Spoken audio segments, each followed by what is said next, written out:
All I see is like Ken Holland or somebody at a podium. Is that you?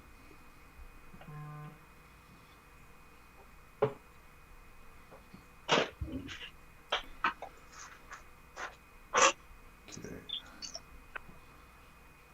Well, for whatever reason, I don't think that's going to my Twitter right now, but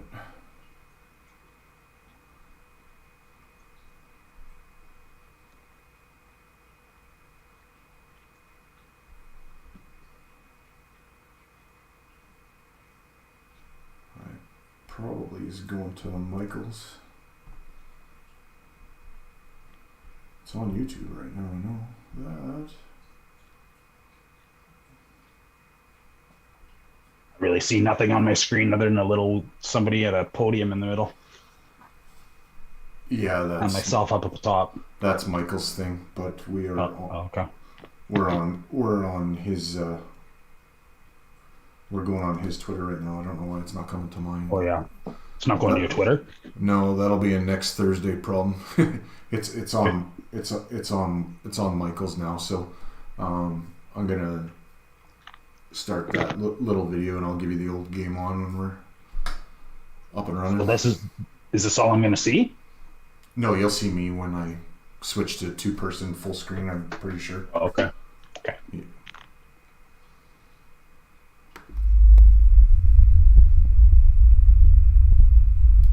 You see the skate right now? Nope.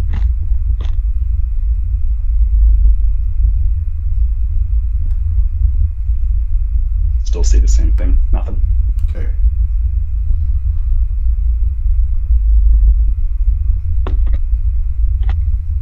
I have candy in my mouth. Don't start.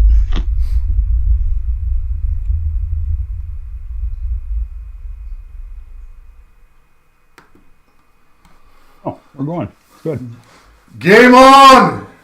Game on. Training camp is underway, and so are we. Let's go. Boy, oh boy. Time to push the river. Got some pucks north here, I guess. So there's some heavy stuff going on, and you know me. Let's rip the Band-Aid off, get rid of the stuff that we don't really want to spend a long time on, and get down to the hockey part of hockey. So I guess let's get right after it. Duncan Keith kind of somewhere, I guess, in between the captain skates and the end of that and main camp starting, was talked into making a trip to the United States to get the Johnson & Johnson vaccine. So he's eligible, to play all 82 games this season, not have to get into a quarantine situation of, every time you go on a U.S. road trip, having to sit down by yourself for 14 days, away from the team, and probably missing a homestand, or I don't even know how that would work. It doesn't really compute with me. I honestly think that guys that are kind of refusing to get vaccinated are not going to be given the Bob Probert treatment in 2021, at least not in Canada, and I don't think fringe players are going to have that luxury. I think it won't be said that you need to be vaccinated to play, but I think it'll be said by sending guys down to the AHL. Let's do what Holland did accidentally on Oilers now, and say the name. Everybody knows now it's Josh Archibald. Lots of people were speculating it was him based on tweets that he put out, from 2 years ago and stuff like that. But we know who it is, And I guess I'll say my stance on it, and then I'll let you run wild, like Hulkamania with it. But we've been kind of having hockey for the last 2 years, not like what we're used to, with basically no fans in Canadian buildings until Montreal was in the Stanley Cup final, and they had limited people in there. So organizations, businesses make the decision that it is safest for them to operate their business with people being vaccinated, to be able to run. So, if you're going to go to Rogers Place, it's got the policy of you either show proof of double vaccination, 2 weeks prior to the game you're going to, or you come up with a negative, COVID test as of 72 hours of the time that you go to the game at your own expense. That's your policy. You can like it, you can dislike it, but that's the way they've chosen to go. It's a little bit different than some places that will only accept, being double vaxxed with the 2 weeks and all that. Today is kind of my dad's 80th birthday. Daddy Durst. Shout out to Tom. And I'll tell you where I come from on all this. My dad's 80. He wasn't really supposed to make it to, I think, 75, because I think it was when he was 65, he had open heart surgery. And they kind of give you a 10-year shelf life when that happens. If you make it that long, and they added 10 years to your life. And the way I look at life is every day is a blessing, so you need to celebrate it. And tomorrow is never promised to any of us. So every day, there's only today. That's the way I look at it. And kind of what his doctor said to him when all this kind of went down is Tom, you are high risk, person. You need to get vaccinated to fend off any potential, virus that has the ability to take you out. So my dad went the route with the Pfizer vaccine, and he had a head start on me. I honestly, I was a little hesitant to doing it myself. Just because, my career that I did before, I'm managing a flooring store now, but before then I was crawling around on my hands and knees every day in other people's filth and whatever. So I developed an immune system, I think, that, competes with basically elite athletes, just because it was always being tested every day. But, there's kind of the George Carlin school of thought on this, where, kids today, they're not allowed to get dirty, and germs and germophobia and all that. But George Carlin was a pretty bright man. He would recognize that there are some things that go beyond that, and viruses, once given a host and an ability to survive longer, will mutate, will get stronger and stronger and stronger. So, yes, I believe in science. I'm not a sheep. I did my own research. People can come at me if they want. I read the New England Journal of Medicine. That's something that doctors go to for their information. So I read up on it. It's not a new vaccine. Anybody that wants to go to the experimental vaccine noise, really look into it. You'll see that they started working on a vaccine, 50 years. In 2006. In 2006. That's what the New England Journal of Medicine cites. And they didn't cite that yesterday. They're going back. And yes, they tested on animals. And no, not every animal that they ever tested died. There's so much misinformation. And, I'm not here to attack anybody. I believe this whole thing to get vaccinated is a choice. And it's a choice you can make. But I also know that in deciding that you don't want to take it, and that's fine. I believe in freedom of religion, freedom of expression, freedom of speech, but some of those things come with consequences at a certain point. And I kind of believe that, when you choose not to get vaccinated, you've made that choice, but you need to know that what you're doing is you're setting yourself up for kind of a time period. Because eventually you're probably going to catch it. And then that virus is going to take host in you. And you're actually helping to create a stronger bug. So that's why people get upset. I don't get upset about it. I'm not out here to embarrass anybody or ridicule people or any of that. I did what I needed to do to protect myself. And I know that I'm not, I'm not invincible. I'm not one of the X-Men. And I'm not Magneto either because I took the vaccine. I can't pick up metal. Some of the shit that's out there is just plain junk. But I know that, I did what I needed to do so I could visit my dad. It was almost like my dad said to me, he said, if you want to come visit, I had to get vaccinated to protect myself, but I need you to get vaccinated to help protect me. So that's one of the reasons why I did it. I don't want to cut off, a relationship with my dad.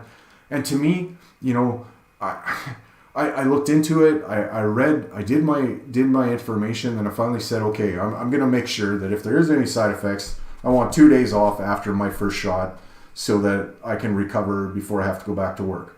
Well, the only thing that happened to me is on my first shot, my left arm. I got it in my left arm. About 4 hours later, it was sore. But to be honest with you, the needle, when it goes in, was probably the most pleasant needle I've ever had in my life. I didn't even feel it. I looked at the nurse. I said, "Are you done?" Like, honestly, I didn't feel a thing. Same. My second shot, I got it on a Saturday morning at like 9:30, and I on Saturdays twice a month I work. I was at work at 10 o'clock and nothing, like not a thing, no side effect, no nothing. My dad, my mom, and my sister kind of all the same thing, and I'm not the smartest guy in the world, and I will openly admit that, and that, and everybody knows that, but yeah, I'll attest to that. I leave kind of some of the thinking up to people that are much smarter than me. There's people out there now that I've seen it all the time. Well, let's take ivermectin, as a way to not take the vaccine. Okay, who did you actually consult about that? Donald Trump? Fox News? Well, me personally, the person that I asked that I thought would know Trump something. Took the virus, man. Well, Trump took the vaccine. Exactly, but no, he didn't. He took a different one. Wow. He took a vaccine. Yeah. He took the one that's good. Like, what the fuck is that? Come on. If we're gonna start distrusting everything, if we're gonna start distrusting a needle that you can't even feel, don't ever go into that hospital. Ever. For anything. Because you don't trust modern medicine anymore. It's different than a smoker, and it's different than somebody that's obese. It's different. Yeah. It's not the same thing. Quit trying to equate things that are not the same thing, and quit trying to take ivermectin to cure, COVID, because it's not going to do it. It's toxic. You're worried about the needle? You're taking something that's toxic. I consulted with a veterinarian that I went to high school with. He's a vet now. I asked him. I just said, so what do you think about people, or I said, what do you think about people taking or I didn't even say people, I said, what do you think about taking ivermectin for COVID? He said, don't do it. It's toxic. I told him, I said, I didn't. I just wanted to see what you would say about this. I wanted your veterinary, opinion. And if you want to know the name, DM me and I'll tell you about it. I don't want to name drop the guy because I don't want him getting flogged by people with, their arms in a sling and whatever. But I'll circle back to Archie. Like, he has that choice. I believe that he's entitled to make that decision on his own. And I'm not going to call him selfish. I'm not going to call him anything other than Josh Archibald because that's his name. He's entitled to make that decision. But the one thing I will say is that there are consequences with that decision that he made.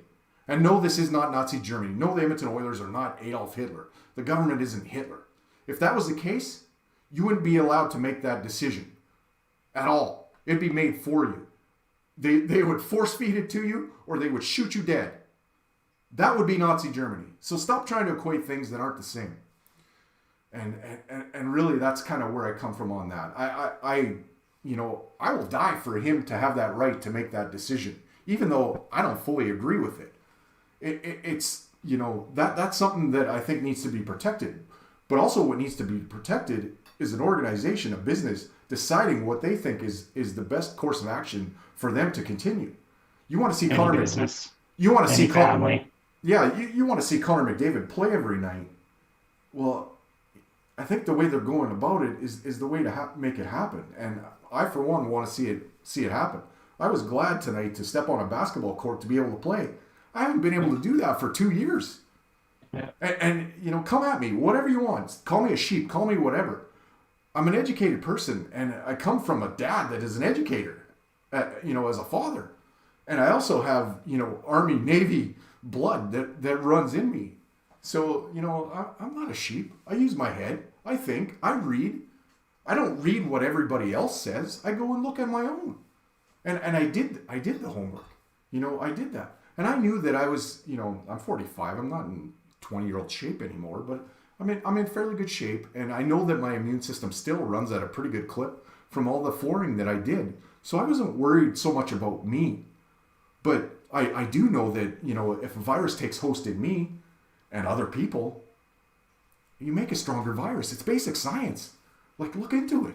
And like, it's idiocy, some of the things that you see. People just say anything just to make them feel good or make them feel justified and right. And I don't want to get into this whole thing like, you know, you got to get vaccinated, you got to get vaccinated. Everybody has to choose that for themselves. But this world that we live in, I'm beginning to hate it, honestly. Like, I feel more and more alien all the time by, you know, belittling people and trying to humiliate them. I'm sick and tired of it too, bro. Yeah, and embarrass them into thinking the same way. Like, it's garbage. And honestly, I'll say this right now, and I'm not ashamed to say it. I am a Christian guy. I am a conservative guy, but I'm not an idiot. You know, I'll read and I'll look at things, and if I don't agree with, you know, some politician trying to say this is how you need to do it, or you're not a conservative, that's bullshit. You know, and maybe I'm more to the anarchy side than anything, because I don't really align with a lot of these guys. I really don't. Like, or maybe it's just because I'd rather be a leader than a follower, and not follow, you know, everybody. Like the pack mentality you see on Twitter and Facebook and social media. If somebody doesn't agree, it's just, you know, drop the gloves. Let's get at it. Like, I don't know. I guess that's my rant on it, and that's basically my oil blowout. And I'll let you kind of say your spiel on Josh, and yeah. Yeah, man. Lean back in your seat and grab some popcorn. I don't know. It's a serious issue, right? Like, we can't just keep having a podcast that has this pandemic and this COVID situation affecting every bit of, you know, hockey and Oiler news that we have. So, you know, I think Durst and I at one point in time said we didn't want to really cut the divisive shit and get into politics. And yeah, it's hard not to. It's really hard not to. And I'm sick and tired of it, like you are, man. Vote blue, vote red, vote orange, get vaccinated. Don't. I honestly don't give a shit. Be white, be black, be indigenous. I've never judged. I don't care. You know, support any sexual orientation you want to choose. Be you. Be genuine. I respect everybody's beliefs and opinions. I don't have to agree with them. And I know that's irrelevant, but I don't push mine on others either. And I think maybe that's what you're trying to say. You know, I've seen our society almost split more than I've ever seen it before. And you know, the divisiveness, if you want to believe in COVID's a flu and that this whole pandemic's a hoax, that's cool. Honestly, it's cool. I don't care. I don't. And you've done your research and you have that opinion and you want to stand your ground, and that's your goddamn right. My forefathers died for the right for us to have that freedom of speech, and they died for us the right to have a vote to decide. So I'm never going to take that for granted, but I'm also not going to push my opinion on either, because I think, like, if you're going to talk about hoaxes and the government doing this to divide us, well, when you're out piling on like you're talking about, you're just helping that division, man. You're just generating more hypocrisy and feeding the machine, in my opinion. And ultimately, I think, like, maybe there's some biases. Maybe the anger's there. It's not racism. It's, you know what it is it's a bias against ignorance. You said stupidity, or you said idiots. Let's call it ignorance. Have your opinions, people. Do your thing. Be you. Blow your hair back. But don't affect other people's quality of life, and don't affect other people's quality of health as a result of your decisions. You know, I might think that maybe cannabis is a natural substance, and I don't think it has any harm. And what is it going to go rip a bong hoot in the middle of a NICU? Like it's ignorant. And to think that if you don't believe in vaccinations, you don't believe in COVID, and you're just going to run around and not wear a mask and not care, and good on you. I guess I don't. I have a hard time with that, I guess. To bring it back to Archie, I guess he's put in a spot where he's got to make a choice, doesn't he, Nurse? He's got in one column on his spreadsheet pride, and on the other column of his spreadsheet he's got I don't know what his salary is, $1 million, a very privileged career to play a game that only 800 people can play, that 800,000 would die to. Give up any future earnings likely. Who else is going to want that headache?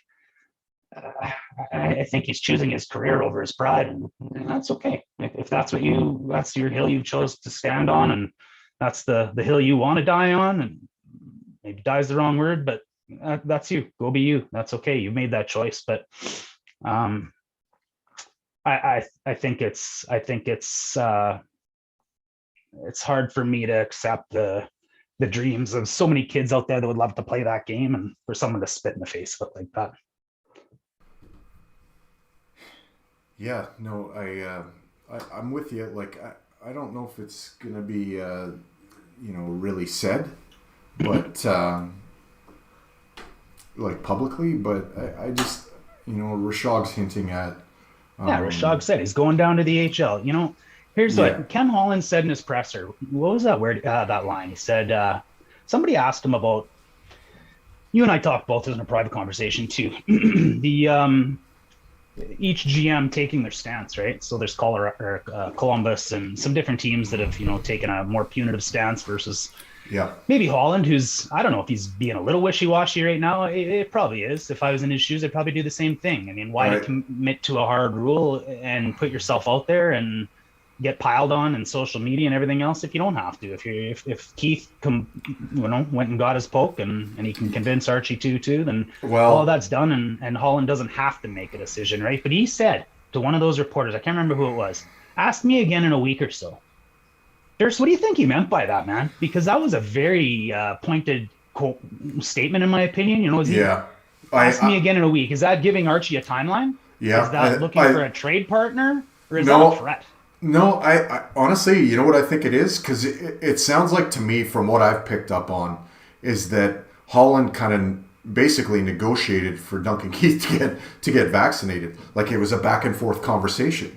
So I think he's given, and I think it happened with Mike Smith as well, from what I read. So I think third to last. Yeah, I think there's a little bit of rope being given to these guys where And I believe, like, Josh wasn't a part of camp today, and it came out a little later, and I think it was when you were having a little issue that the reason why Archie wasn't on the ice today is I think he just came back from the United States and he had to quarantine for 14 days. So I think tomorrow he's going to be a part of camp. Now, in saying that, I think what's going to happen here is they're going to keep having a little back and forth until the end of camp. And I think what they're trying to do is tell them, you can go to the United States, you can take the shortcut and get the Johnson & Johnson vaccine, come back, and within 2 weeks you can be a part of the club. I think that's what's actually going on, and I think that happened with Keith, and I think that's why Keith wasn't a part of the start of it. Well, I know it is. We know it is. And I believe there's a little bit of, Ken Holland extending these guys a little bit of rope, because for some people it isn't an easy decision. It isn't. That's fair. But take your time. Right.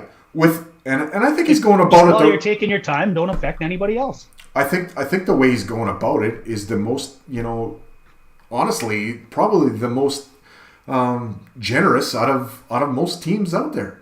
So and I don't think he's going about it the wrong way. I think he's trying to, gradually get these guys all on board and become a club, and away they go. But I mean, it's up to Josh. If he doesn't want to do it, he doesn't have to do it. But the team needs to do what the team needs to do. I don't think you could, honestly, I can't see in 2021, an NHL organization, especially in Canada, giving a guy the Bob Probert treatment where you don't have to play road games or you don't have to play home games. I don't see it because, I mean, I still don't. When you're on an American team, like and he's only missing 9 games this year, dude. It's over 30 games for Archie. And I still don't understand the math on that because honestly, they play, just as many home games as they do road games. And if you're coming home and have to quarantine for 2 weeks, how many games are into the third week on the schedule? Yeah.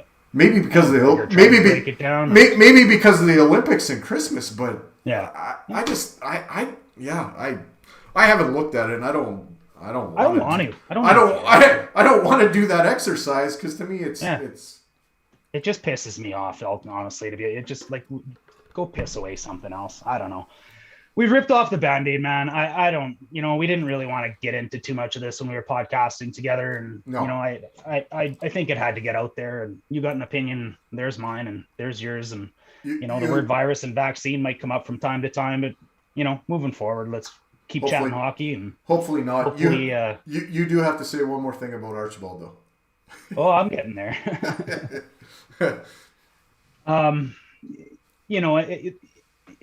That's more hockey operations, right? Like, that's not choices, and I will get there, I guess. Or, you've segued me. Why would I waste it? I do think that this does expose the Oilers a little bit, Durs.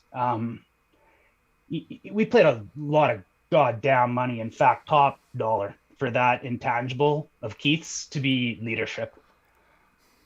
I'm not saying this is poor leadership. I'm just saying this isn't the start he wanted. I can't imagine. If you're brought in for your leadership and how to teach people how to win and how to work together and have cohesiveness and be united, and I feel like if that was Keith's job and this is the way he started it, he basically just took a 560-yard par 5 and hit it backwards for his first shot.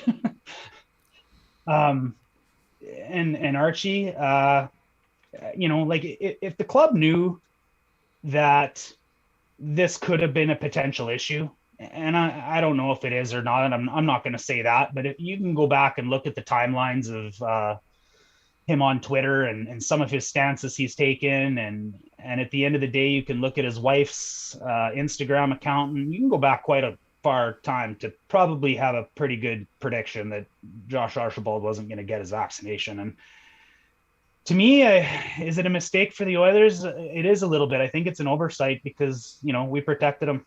And is this another case of bad asset management when we go and protect somebody that, isn't maybe going to walk away before he even plays another game? What is this? The Bible?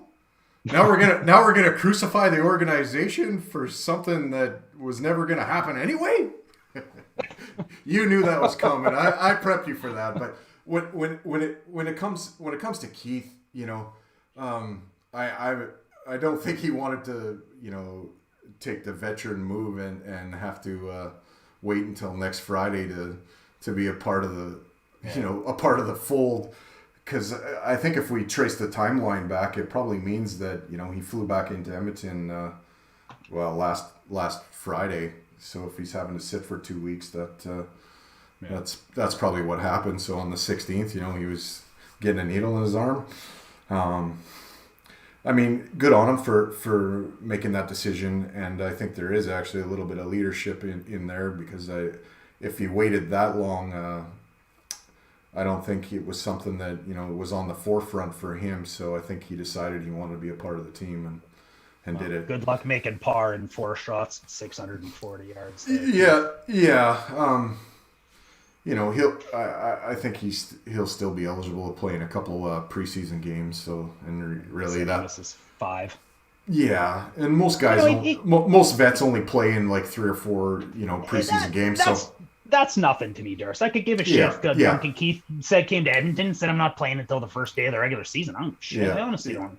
This is his 20th preseason. Right. He keeps himself in peak physical condition in the offseason. Do I care if Duncan Keith misses the 5 first games of preseason? But the optics of this are terrible when we spend a pile of goddamn money on this leadership. For me, the part of it that puts him a little bit on the back burner with that kind of delayed start is that, if he would have been there at the beginning of this whole start, and I don't care about the captain skates, whatever. That's they're unsanctioned. It's irrelevant. Yeah. To me, spend as much time as with your family, but when it's time to go to work, you get to work. That's how I look at it. But you don't put it on Connor McDavid to decide the rules of it. Like your boys are going to skate or not. We say game on at the beginning of this bloody podcast every time. That whole, the nets, sticks in the middle. Let's go. You think Connor's gonna go? Whoa! You two without the vaccinations aren't allowed. Come on, people.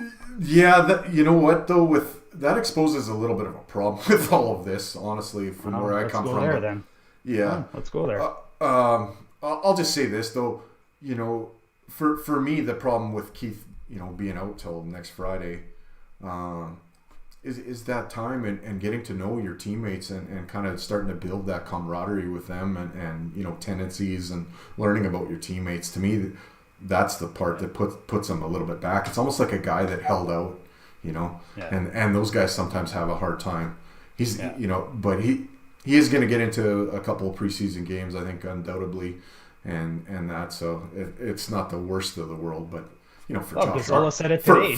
For Archibald here, I mean, if he does decide to get vaccinated, he's going to go to camp for a couple of days and then fly off to US and get a shot and then come back and have to be on the shelf again for another 2 weeks before he can start. I mean, that's not exactly ideal either. So I think the next time Archie's on a flight to the States, it's because he just got traded to an American team, but. Yeah, I mean, it might very well happen. You didn't really answer my question before I asked you if when Sandy Week asked me again, was that a timeline? Was that a trade window? Is that just giving rope? You think he's just giving him rope? That's all it is? Yeah, I think that's all it is. Okay. But I mean, I think there's a little bit of a threat in there. I think he puts those pointed words out in the biggest, preseason media scrum there is, and said that very pointed. Like, let's be honest, Ken Holland did not look any ounce of comfortable in any of those questions in any shape or form. He wanted to be there, like he wanted to be in the middle of a pit of snakes, man. Like, I don't know. I gotta ask you, do you think he should have felt comfortable there? No, of course not. But that's his job. But I don't know. I think he handled it okay. Like, I think you're right. I think he's, maybe he's not handling it okay. I don't know. I at the end of the day, you make your hard stance and draw your line and I think it's a cowboy, or do you give people the rope and then you just hope you don't have to make the decision because everything goes away. I don't know. I think like me and you on this whole subject, it's something that we don't really want to talk about, and I don't think he's any different than us. I think he would rather talk. I think he would rather talk about hockey. Could it have been a veiled threat? I didn't see it as that, but maybe it was. I thought it was kind of doing the guy a bit of a favor and extending him a little bit of rope and giving him some time. Would have thought Holland would ever be sitting on a mic like that, and wish he was back to the days of answering questions about giving up 2 seconds for Anthony Ciu instead. Can somebody just ask me about a terrible trade or the Cassian contract or something? Yeah.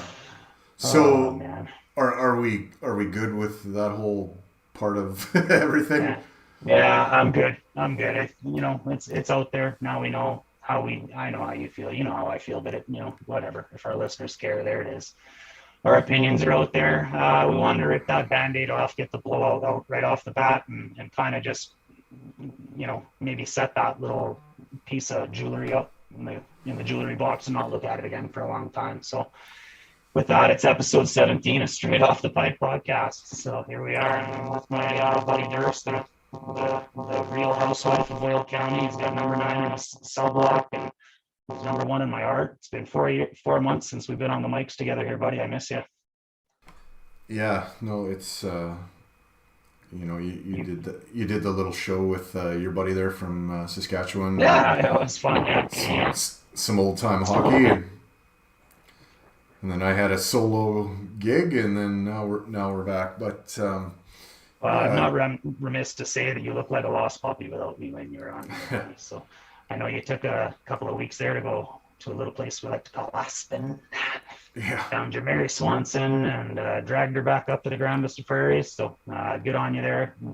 You and Kim, congratulations, and I'm really happy for you guys. I know you're both happy to have all that behind you and in the new place. So fantastic.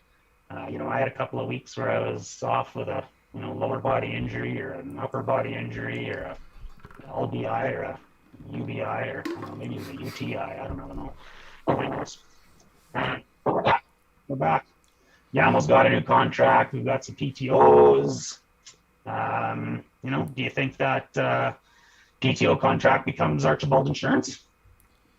Yeah, that might have been the whole idea behind that to begin with. And it never hurts to have a little bit more competition to make everybody work harder. I think what you're hearing a lot of is that Kyle Turris is kind of a make or break camp for him. They're thinking that instead of playing him as a center, they play him as a right wing and kind of Archibald's spot. That's kind of what's the talk is there. So I heard Rashog talking about that with Gregor too. And, the thing that tweaked me about that was the Oilers, them saying, well, the Oilers really want him to take that spot and take that over. And I got to agree with that, right? Like, we've got so much more invested in Kyle Turris, and we can send him down to the minors, but we're still paying him the money. And ultimately, I don't think keeping him, burying him in the minors is going to give us enough cap space to really care. So we've got a quality NHLer. Word is he's been on his skates the entire summer. Literally hasn't stopped working out since the day he left Edmonton. Shoggy said he looks bigger. And that's important because I'm not sure there's a guy that's. I got to interrupt you a bit. He didn't really leave Edmonton. He stayed around all summer. Oh, that's right. I'm sorry. Yeah, that's right. Yeah, stayed in Edmonton all summer. Worked out all summer. Didn't leave the skates all summer. And he ran like a lot of kids camps, and anytime you would see him, he had a smile on his face, and maybe there's a guy that just wants to prove that he can still play in the league, and I guess we'll find out. I know you had a lot on the go today. Did you see any of the line combos from camp today? I wasn't, other than hearing. I wasn't giving you the finger. I was giving you two, but yeah. Yeah, no, that's okay. A lot on the go. A lot on the go today was the part that made me laugh. Yeah, we could say that. Let's leave her there. I didn't see the line combinations, but I was trying to catch up on my ride back home, and heard that Tippett's got Hyman and McDavid and Playarby playing together already, and under the premonition that get them the reps as early as they can and try to get the chemistry going as early as they can. So I think that was out there. I've also heard Tommy Gazzola say that at the morning skates, Bouchard and Cuckoo have been asking to go against McDavid's line as much as they can all the time, and apparently have been holding their own okay. So I caught a little bit of that, so maybe you want to touch on that a little bit. But the thing that I want to kind of maybe highlight out of that really made me giggle was Bouchard wanting to take a step and going against top level first line NHLers and holding his own, because one of the biggest things we need this year is for our young defensemen to take a step up. And man, oh man, if Bouchard can take on second line role or take those types of minutes on, I think that's a big boost for us. Or if he can play offensively and defensively sound, that's a big boost for us too. So I like that. What'd you hear about lines? Well, on the Bouchard front, there was an interesting little tidbit that I think it was Gazzola, I think, that dropped it. Kind of been out there that he'd been working with Nurse all summer to get in shape, but he might have added a new element to his game, and that's like a little bit of physicality and strength and being able to push guys out of the way, out from the front of the net and board battles and all that.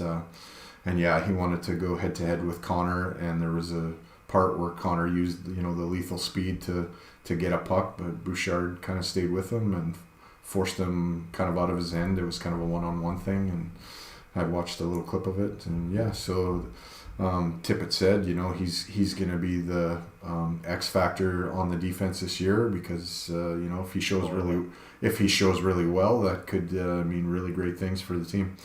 I saw there was a picture just of them on the bench, but it was McDavid kind of on the left, ironically Puljujärvi in the middle and Hyman on the right side there.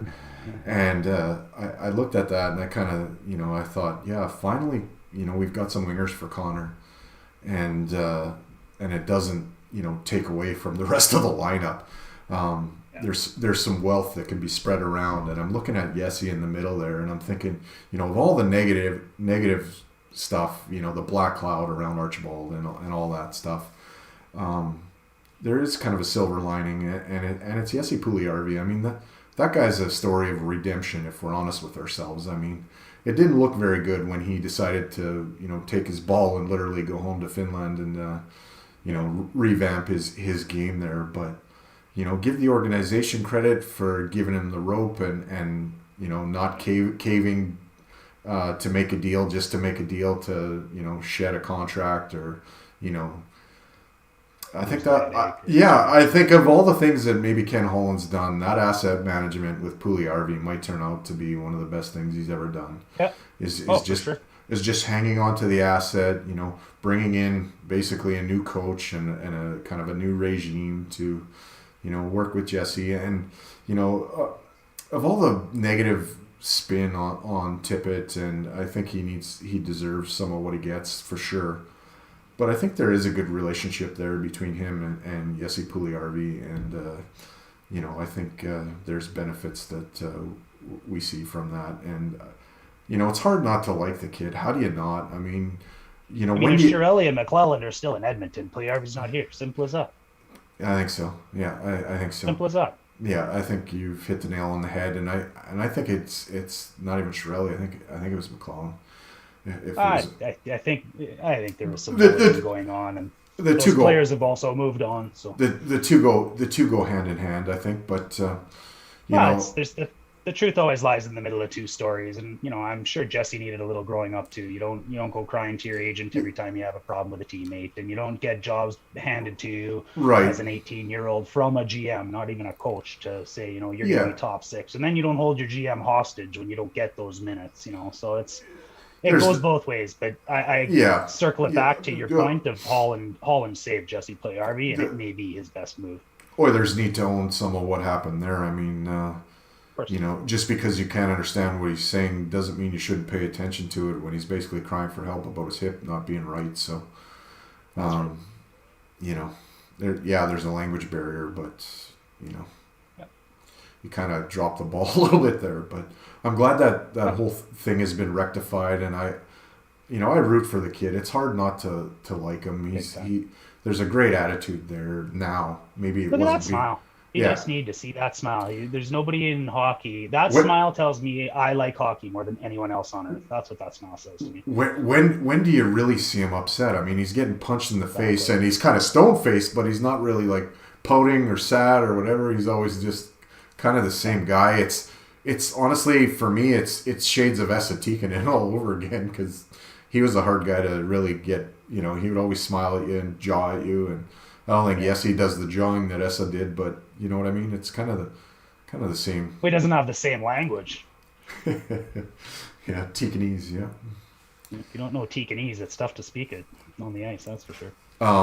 Just want to bring up on Twitter today, Scott Murrow or Marceau. I'm not sure if I got it right, but he tweeted out, "Oilers fans are always going to make me mute Ethan Bear. Sigh. We have a hard time getting over our exes."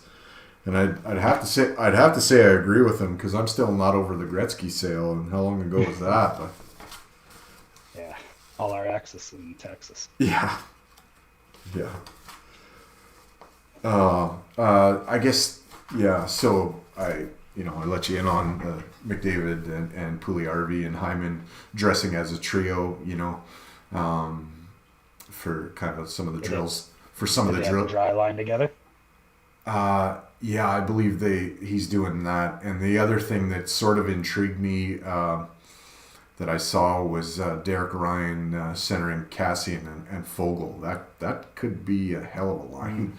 You might actually have it's probably been years since you had like a real bang and crash kind of line. I don't remember. Line. Yeah. Yeah. Yeah, all those guys can throw their weight around. All those guys can skate. I think the determination between Fogle and Ryan, those guys are absolute dogs on a bone on the forecheck. So, and Cassian's got speed. Fogle's got speed. Cassian can score a little bit. Fogle can score a little bit. Yeah, I almost like to see a little bit of a playmaker in between them just to see if they couldn't get a third line going for some scoring as well. But who knows? Maybe Ryan can do that, and there's some chemistry. I'd like to see. I think Derek Holloway there. I think Derek Ryan. Yeah, I think Derek Ryan could, kind of stabilize those two and kind of be the guy that kind of holds back a little bit and let those two just hammer guys on the forecheck. And honestly, thinking about Puljujärvi and Hyman on the forecheck, that could be that could be something. Well, I hope Archie sticks around because, like, he's the way I don't even know what the rest of the lines were like, but I was kind of hoping it would, like, Derek Ryan. I went back and watched a little bit of the games that he played, and I'm a little bit scared that if we try to make Derek Ryan a third line center all the time, that he's, like, he's a really, really good fourth line center. So why don't we just have a really, really good fourth line center? Cassian and Archibald, they're probably the two players you'd call buzzsaws on our team, that can really run around and basically play like a pinball and bounce off everything and hit everything that moves. I haven't seen enough of Fogle to know if he is that. It'd be cool to see somebody like Holloway get into that third line role so we can try to spread some scoring across three lines and then have that buzzsaw line on the bottom. So, like, I don't know. I had somebody coming at me on Twitter whether do we really need Archibald? Do we? I don't know. I kind of think we do.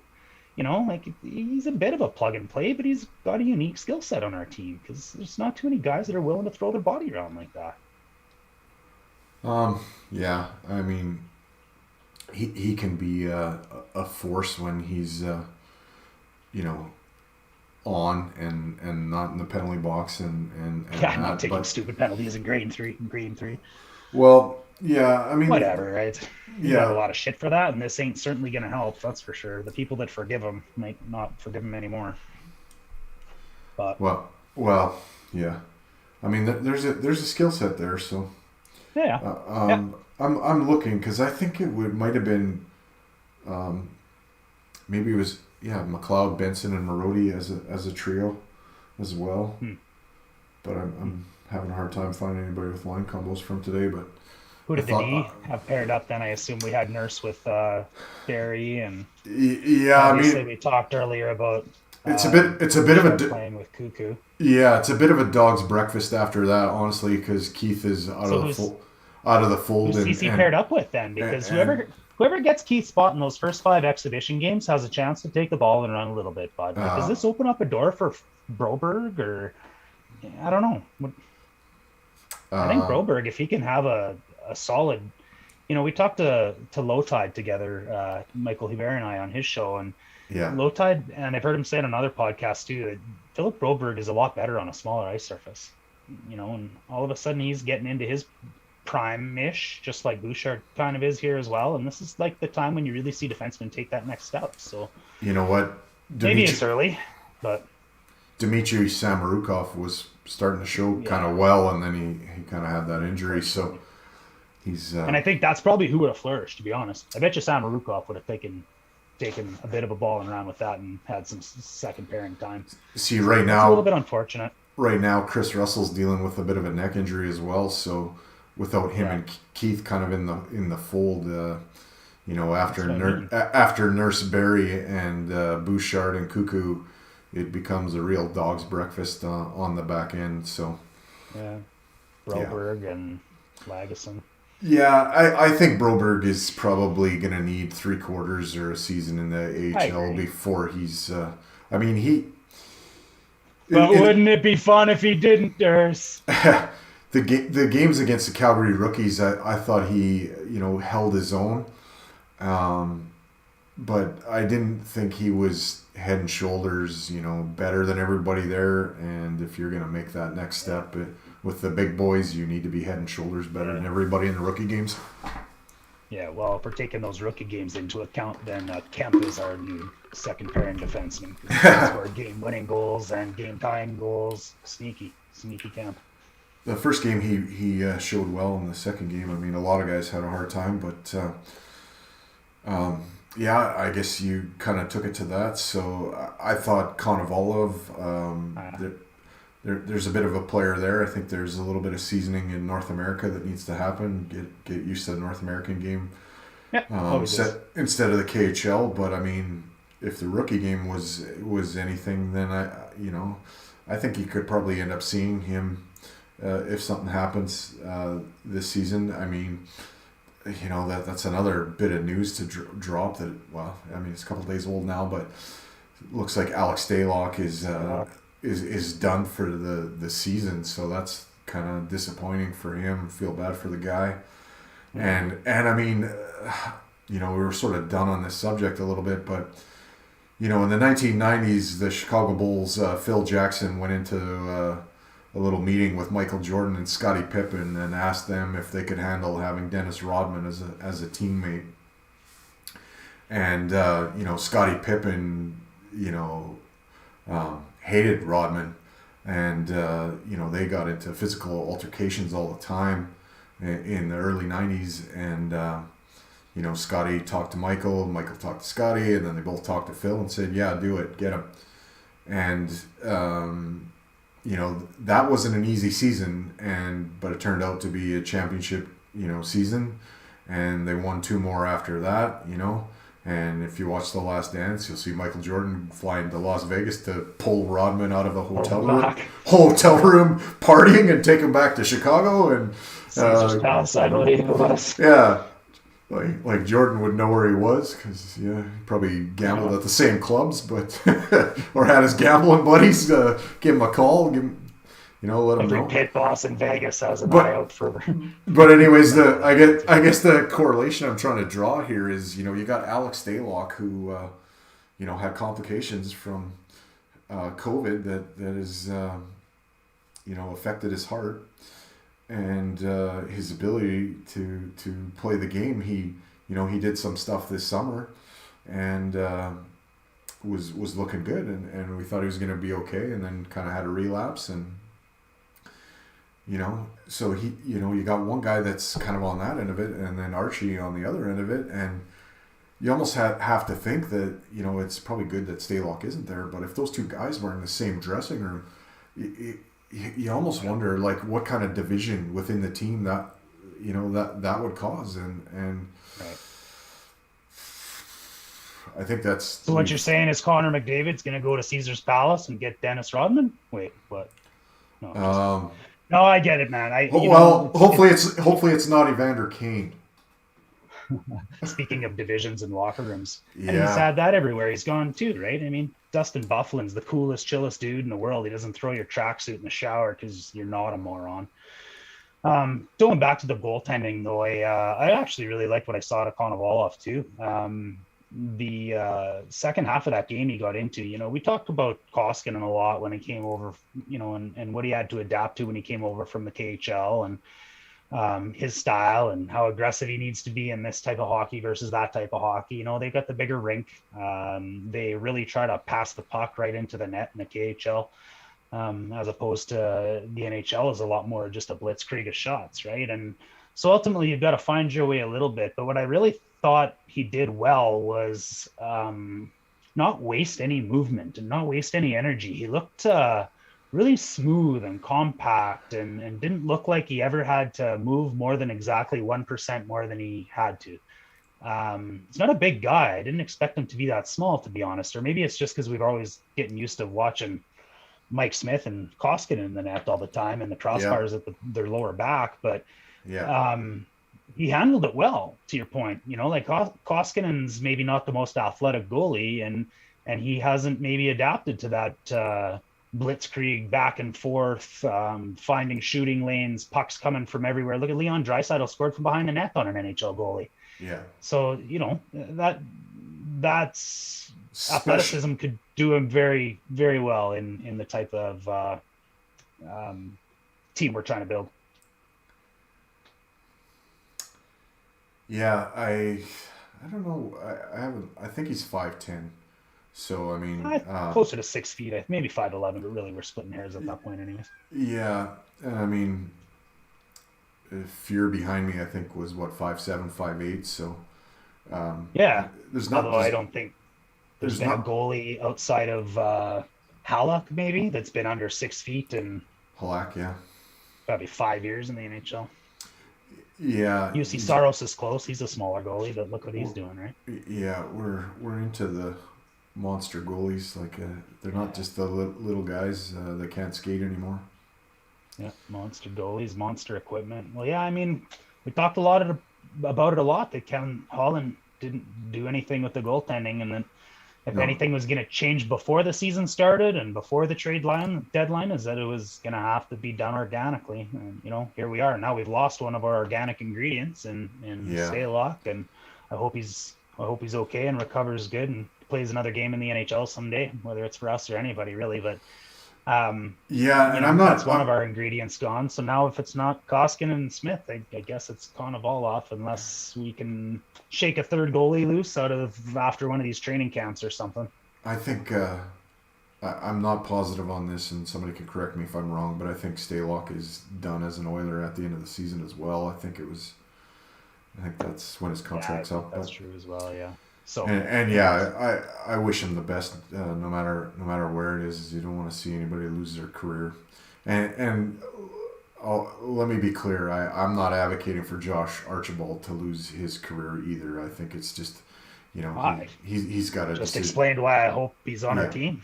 Yeah, he's got a decision to make, and your pride or your career, bud. It's up to you. Yeah, I don't even think it's a pride thing. It's just what you think. Oh, what is it then, man? Yeah, it's what you think. I mean, yeah, and I don't know. I'm not going to convince him here on our podcast. I know that, but I hope he chooses. I hope he chooses. I hope he chooses to be a part of the team. Me too. And if he doesn't, he doesn't. I'm not going to think any more or less of him. Either way he goes about it, he's a human being, and he deserves a level of respect, and it's just there's he made some rules, and it would be awesome if he followed them. There's just consequences for your actions now, and yeah, exactly. Well said. Yeah. It's, I mean, that's how it is. You can accept it or you can not accept it. I mean, you're entitled to think whatever you want to think. I'm not in control of thought here, so yeah. And so I am starting to feel a little bit better, like the whole seeing guys, at the rink and all that. But I gotta say something. Like, fucking, did you see what Matheson did to Koskinen? Did you see the interview? Holy shit! You're gonna have to look at that one. I know. Yesterday or today? I think it was yesterday. Yeah. Oh. Basically saying, like, you were about to get traded, you didn't get traded. Fans don't want you here anymore, and how are you gonna play this year? Knowing all that, and I just saw that part of it. Like, I saw the dig. Just started the bus out of town. Oh man, yeah, he packed his bags for him. Like, I don't know. Like, I'm hard on Mikko because I think there is a bit of a talented goalie there. I don't think he's Grant Fuhr. Let's be clear. The athleticism is not the same. Right. But you've got a monster man there. Like, he is huge. And he takes up a lot of space, and I mean, that space has more room for confidence. I just, and I know he can play the game. Like, some nights though, it's hard to watch him. It really is, because some nights he's not there, and some nights he really is, and some nights, he has a little bit of the battle, like they always use with Mike Smith.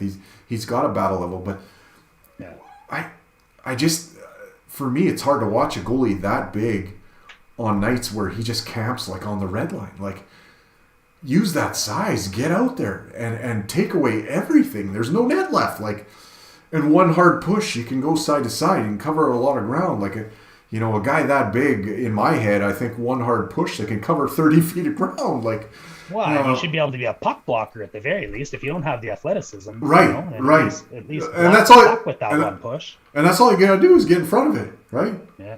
Not everything's got to be a circus glove hand save. In fact, if you talk to most goalies, when you're doing a glove hand, you know, around the world save, it's really because you're out of position. Well, we talked about that with Martin Gage. Right. And he said the best saves were the ones that hit you right square in the chest. He said if he ever got a pat on the back for doing a big glove save, it was because he was out of position. He didn't like those compliments. Yeah, that Oiler crest is painted black because that's where all the pucks landed. And then it just, you know, falls into your catcher. Yeah, man. Yeah. But, I mean, use that size. It's like a sheet of plywood. And there's no net left. Like, you know, if I'm further away, there's... That's how Laurent Brossoit played. You know, I've watched him through his entire junior career, and we've seen enough games of him in an Oiler jersey and a Peg jersey to... He's a puck blocker. He gets in front of it. That's what he's always doing, is pushing back and forth. And he's pretty efficient in what he does, too. But he's not, you know, scrambling and flopping around on his back. And, right. But he also doesn't have his fucking heels on the red line either. So and honestly, like, Smith plays similarly to Koskinen, but he's just a little bit more athletic, so he makes more saves. Yeah, he can recover better, right? Yeah, like there's a lot of nights where Smith's right on the red line too, but there's a little bit more athleticism there, so he makes saves. Yeah. It'll be interesting to see how it all comes together. I just finally skates on the ice tonight. I can't wait for some pucks to drop, man. And I guess the last thing I'll say on the goalie front is I think we've got capable goaltending to get us into the playoffs. I don't fear that. It's just I don't know if we have like elite clutch goaltending like Curtis Joseph, right? And I think you need that to go on that long extended run, and that's what I was looking for in the off season, was to acquire that clutch elite goaltending. And it's not easy. I mean, it's certainly not easy. You and I peeled it back 20 years before we could find two goalies that weren't homegrown goalies, right? Yeah. You don't get goalies at the trade deadline and win Stanley Cups. It just doesn't happen. Yeah. Yeah. I hope it does. I hope it does. It just usually doesn't happen that way, Durs. Yeah. 2006 all over again would be okay. Exactly. Well, Rolly almost was one of them, but unfortunately Cam Ward was the homegrown goalie that did it instead. That little Edmontonian loss. Wow. The man he was. There was 2 mistakes made in that Stanley Cup final. Don't rip off another Band-Aid, buddy. We've got enough tonight. Well, I've lost enough arm hair. Let's not rip off anymore. One was Marc-Andre Bergeron, the way he defended. Oh, you're going to do it anyways. Okay. Rip off the Band-Aid. And the other one was making Conklin the backup in game 1. Okay, well, fine. I'm going to use this as a segue then, because you know what? You got to get used to 2 different goalies and the way they handle the puck. And when Dwayne Rollison handled the puck was similarly to Mike Smith. And I think that takes a little bit of getting used to. And, I had an excellent puck handling goaltending just when we played beer league with the Dirty Birds. And I was playing D. I'd come back to the hash mark, so I would have come back any further. I don't have to. You put it on my tape every time, right? And that's what I fear a little bit about Keith missing some time, if anything. Like, it's his 20th off season, and he'll come back and he still knows how to play hockey and he'll be in shape. But I don't know if he's ever really played with a guy that can handle a puck like that. And that changes a little bit. So it's nice to get that chemistry a little bit earlier if you can. But anyways, Corey Crawford. I just wanted to get off the topic of losing the Stanley Cup final. Yeah, Corey Crawford wasn't. He isn't Mike Smith. He's not bad. He wasn't none of those guys. He wasn't a bad puck handler, and I don't know if Turco and Keith would have played together. They might have, because I think Turco had a stint with the Blackhawks for a bit. Yeah, it wouldn't have been long or important enough to be relevant, though. I mean, Niemi and Crawford dominated most of Keith's career there. Yeah. Well, back half of it, anyways. Ty Conklin tried to overplay the puck, and that's what fucked up Jason Smith. But UC would have just went back there and stopped it and went right back into his net, or he might not have left his net at all. Right. Or Rollison would have snapped it on, or Rollison might have threw it up in the air and taken a baseball swing at it and tried to hit a home run over the second blue line. But honestly, every time he did that, man, every time Rolly tossed that puck up and tried to paddle it, my wife and I would just go, no. Yeah. Against Detroit, we're batting it out to center ice. goalies that were goalies loved it, and players that were players just wow. What are you doing, man? Yeah. Yeah. Yeah. Oh man, I guess you know me. You're starting to know me pretty well, and I don't like to play the woulda, coulda, shoulda kind of game with all that. So, congratulations, Carolina. Yeah. Hurts to say it, but Yeah. Suck. Enjoy yeah, your only cup. Suck on yeah, yeah.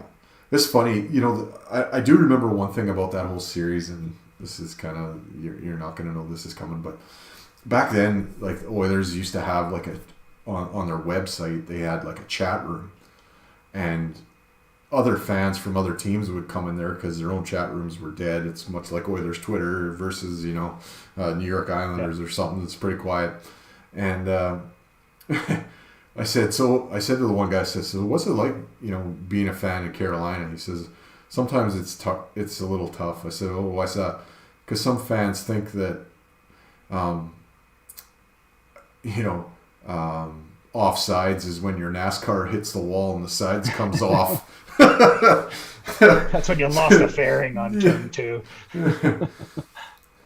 Yeah. Why are these Canadians yelling icing? You don't put icing in your beer? So Yeah, no kidding. I got a kick out of that, and I really never forgot that from 06. It was pretty good. That's fine. Yeah. So day 2 of camp starts tomorrow, and I think Saturday the preseason games against Calgary get going. So we're gonna get a taste of some hockey here. We're gonna get a dose of our Oilers straight off the pipe, buddy. Yeah, it's starting to happen. So Yep, it's happening. yeah. Yeah, let's drop the puck. Let's go. Sticks in the middle. Let's play some hockey. I just can't wait to watch it again. I want to erase last year's memory. I want to stop talking about off season. I want to get on here and talk about the games and how we're progressing and another Connor McDavid hat trick. Yeah. Well, you probably missed this as well. They were at the end of practice. Guess who they asked to lead the the wind sprints at the end of practice? Hunter. Not the mascot. Not the mascot. No. All right. Second best thing.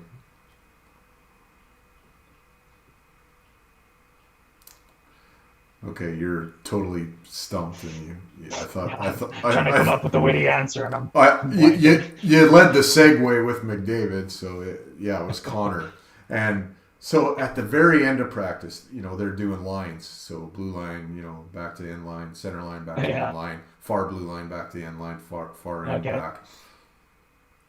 Connor lapped the field. Like he left them in the dust. It honestly looked like a AAA midget guy going against first year Pee Wee C player. He was a full line ahead of everybody. Like he just erased the field, and that's at the very end of practice. So people are commenting on it, and I'm just thinking to myself, this is a guy that wants to win the Stanley Cup. And he's bringing that attitude to first day of camp, and just set the contagious. Well, he just set the tone there. I mean, it honestly did feel like Michael Jordan, with everybody in practice and shaking his finger at Scott Burrell and jawing him up. It just it was inspiring, and that's your captain and that's your leader, and people want to criticize his leadership and all that, but I think what you have in Connor McDavid is a guy that leads by example, and that's right.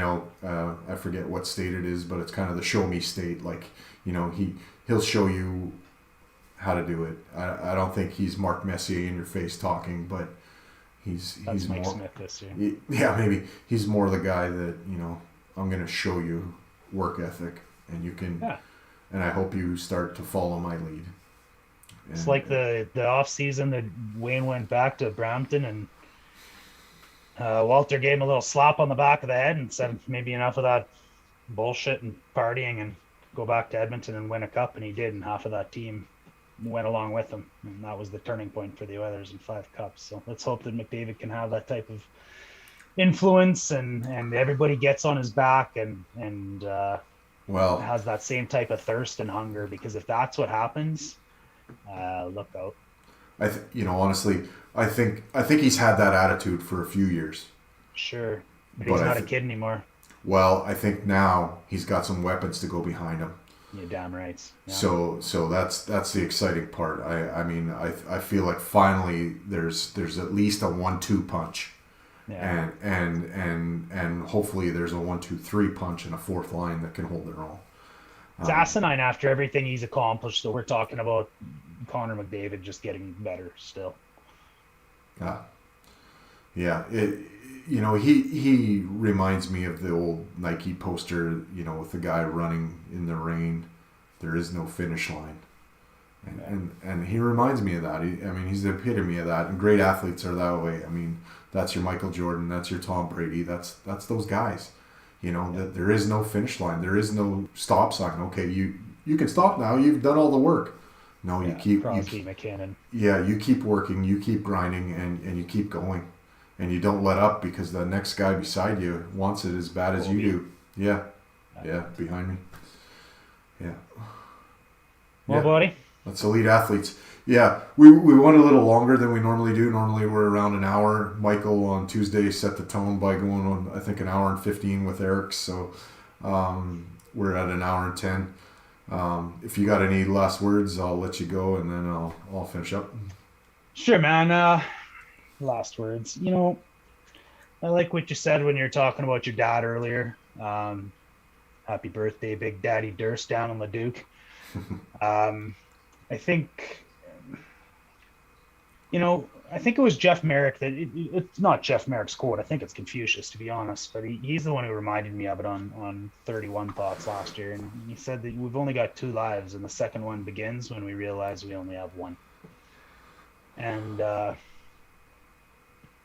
I kind of feel like I have one life, so it's time to live it, and I'm not pushing it on anybody else. And I don't really want to hear anybody else's opinion pushed on me either. So, at the end of the day, have your opinions. I'll respect them. I don't have to agree with them. Keep your opinions to yourself, and don't let your decisions affect the quality of life of other people. And other than that, let's drop the puck and play some goddamn hockey, Durst. Yeah. I'll leave you with something a little on that front. My dad's made it, some people joke about 80 trips around the sun. That's a fair chunk, and a lot of people say you only live once. But I heard a guy that was at the scene in 9/11. He was a firefighter, and it didn't happen right away, but a little while after he started having health complications, and salt of the earth guy, just hardworking man. You could tell he's lived, he's seen things. And what he said will stick with me. He said, a lot of people say you only live once. I say that's bullshit, because every morning you wake up, you're alive. You need to live every day. Not just once, every day. Live every day. You only die once, so live every day. So that's what I'll say. None of us here, the beautiful part of life and the sad part of life is we're only promised today. So there is only today. You don't know if tomorrow's gonna come. So it's like Mark Messier. Live every day like it's your last. And live it to the fullest. Do the things that you love, and be all in, and take time to smell the roses, and don't neglect the things that you shouldn't. And, I guess keep your sticks on the ice and keep reaching for the stars. Go Oilers, go. And we'll see you next Thursday. In the future here, I think when the season starts, I think we've kind of set on going Sunday nights at 9 o'clock instead of Thursdays. So there's no real conflicts between games and us, and our own commitments to our own life. So I think starting the first week of the season, we'll get into Sundays at 9, but for the next couple of weeks here. We'll keep going Thursdays at 9-ish because sometimes we're a little tardy. But thanks for watching, and you can subscribe to Oilers Live YouTube. We have our own YouTube, but you can find us on Oilers Live YouTube. My Twitter usually works, and Oilers Live Twitter. There's a Twitch channel, and Facebook Live. Thanks for watching us, and we'll catch you next Thursday. Peace. Have a good night. We love you. Over and out. Chins up, everybody. Be well. How was the podcast? Good.